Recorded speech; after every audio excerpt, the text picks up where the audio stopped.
যদি কখনো মনে হয় জীবনের কোলাহল থেকে একটু পালিয়ে যেতে চান, সবুজের মাঝে একটু হারিয়ে যেতে চান, প্রকৃতির মাঝে এক টুকরো স্বর্গ খুঁজতে চান, যদি প্রকৃতির কোলে বসে গভীর নিঃশ্বাস নিতে চান, তাহলে চলে আসুন বাংলাদেশের লুকানো রত্ন সবুজের রাজ্য শ্রীমঙ্গলে।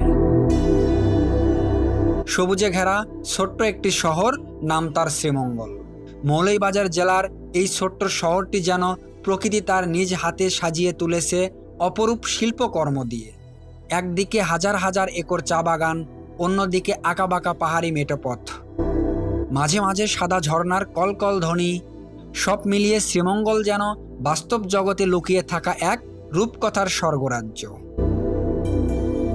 এখানে প্রতিটি সকাল শুরু হয় পাখির কলকাকলিতে আর কুয়াশার চাদরে ঢাকা সবুজে, আর শেষ হয় এক শান্ত আবেগ ঘন সূর্যাস্তে।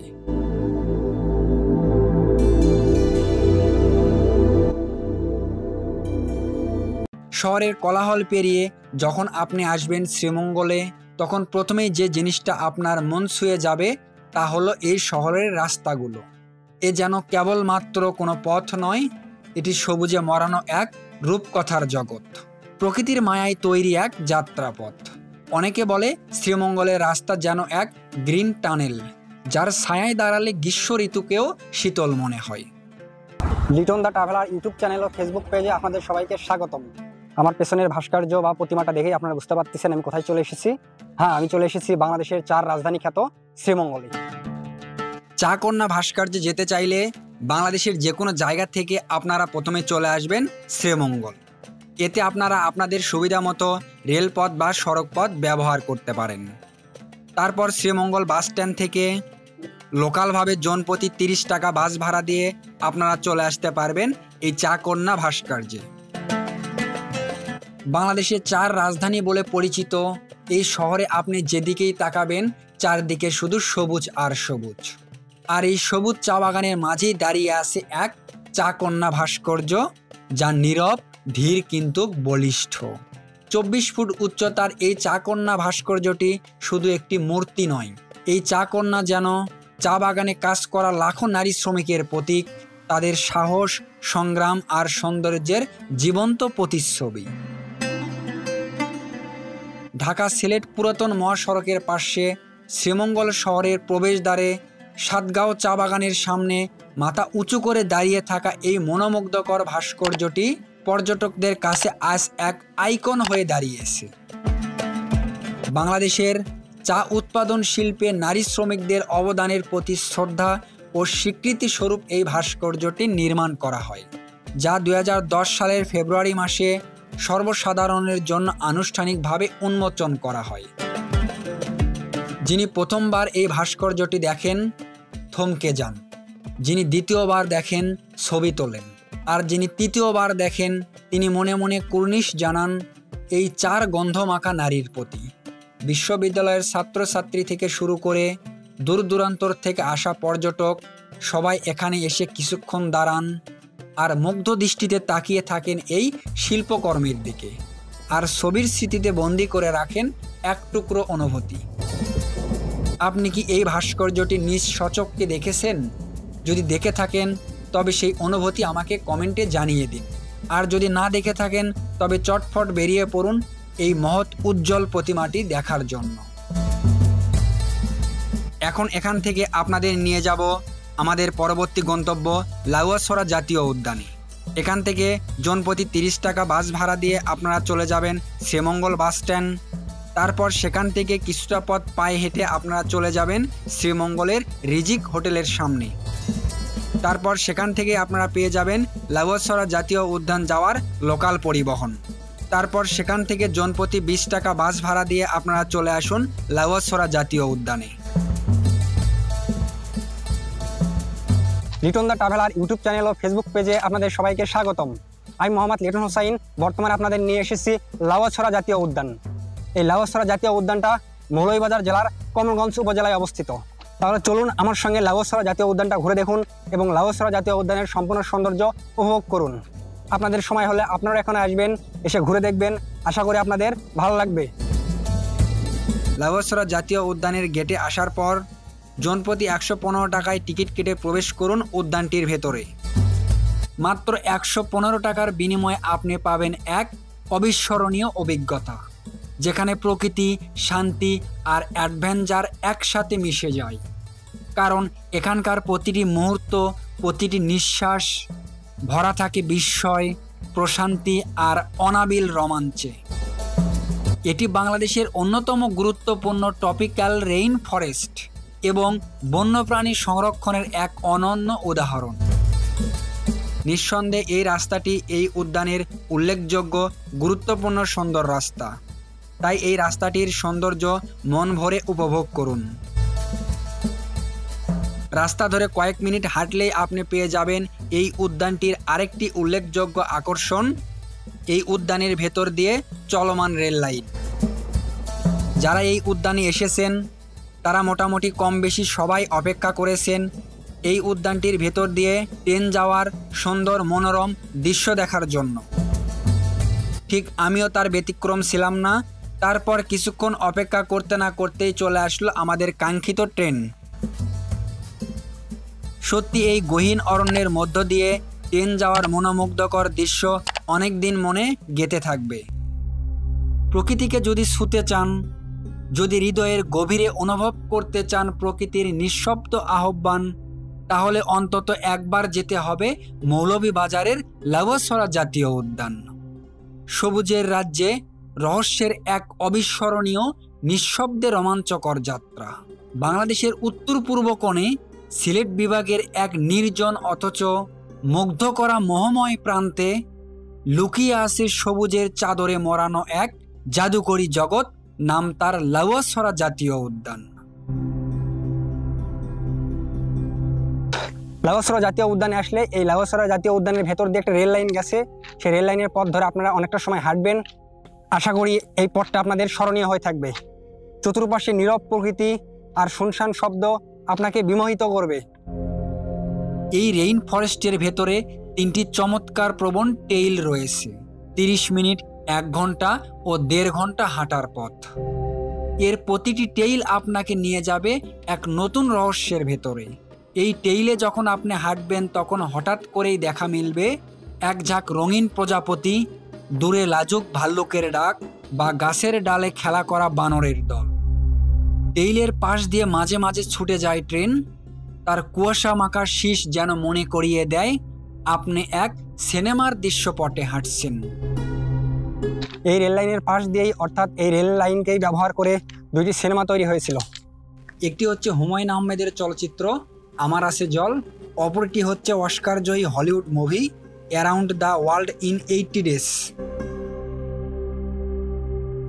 লাউয়াছড়া না গেলে আপনি বুঝবেন না প্রকৃতি এত গভীরভাবে হৃদয় ছুঁয়ে যেতে পারে। এটি কেবল একটি ভ্রমণ নয়, এটি একবার চোখ বন্ধ করে প্রকৃতিকে অনুভব করার সুযোগ।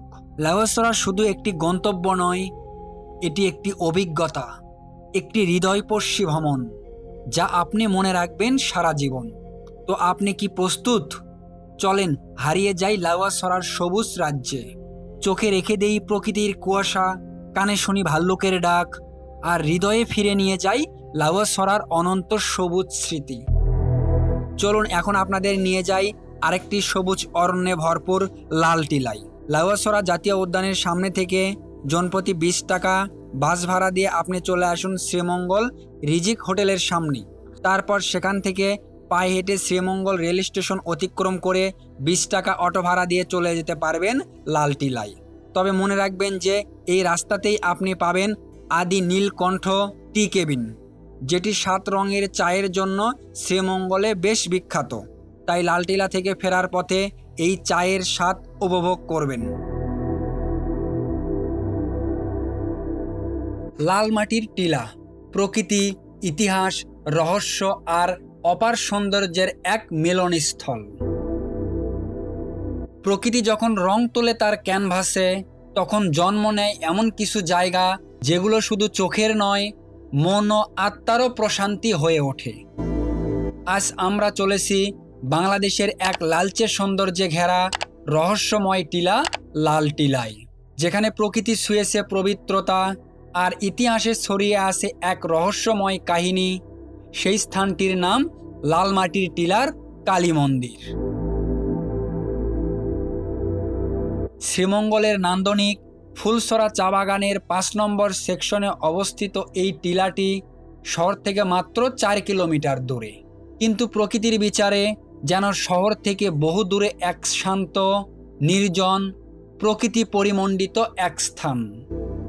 আর 10 মিনিট অটোতে অতিক্রম করার পর আপনাকে নেমে দিবে লাল টিলার বাজারে। তারপর সেখান থেকে কিছুটা পথ পায়ে হেঁটে আপনি যেতে পারবেন লাল টিলার চা বাগানগুলোতে। টিলার লাল মাটির কারণে টিলার নাম লাল টিলা, তবে এর আরেকটি পরিচিত নাম কালী টিলা, কারণ এই টিলার মাথায় বিরাজ করছে শতবর্ষী প্রাচীন কালী মন্দির, যা স্থানীয়দের কাছে শ্রদ্ধা আর ঐতিহ্যের প্রতীক। প্রতিদিন বাংলাদেশ, ভারত সহ অন্যান্য দেশের শত শত ভক্ত ও দর্শনার্থীরা এখানে আসেন। কেউ আসেন পূজা দিতে, কেউ ঘুরতে, কেউ আসেন ছবি তুলতে, কেউ আসেন সৌন্দর্য দেখতে, আবার কেউ আসেন একটুখানি নির্জন শান্তি খুঁজতে, আবার কেউ বা আসেন প্রকৃতির নির্জনতায় হারিয়ে যেতে। এই মন্দিরে পৌঁছাতে হয় চা বাগানের ভেতর দিয়ে প্রায় 2 কিলোমিটার দীর্ঘ আঁকাবাঁকা পাহাড়ি মেঠো পথ ধরে। রাস্তার দুপাশে সারি সারি চা গাছ আর মাঝে মাঝে পাহাড়ি ঝোপঝাড়, যেন এক প্রকৃতির ছায়া জগৎ। আর ঠিক এর পাশেই দেখা মিলবে এক প্রাকৃতিক দৃশ্যপট, লালচে মাটির ওপর চা বাগানের সবুজে ঘেরা ঢেউ খেলানো ভূমি, যেন প্রকৃতির আঁকা এক জলরং ছবি।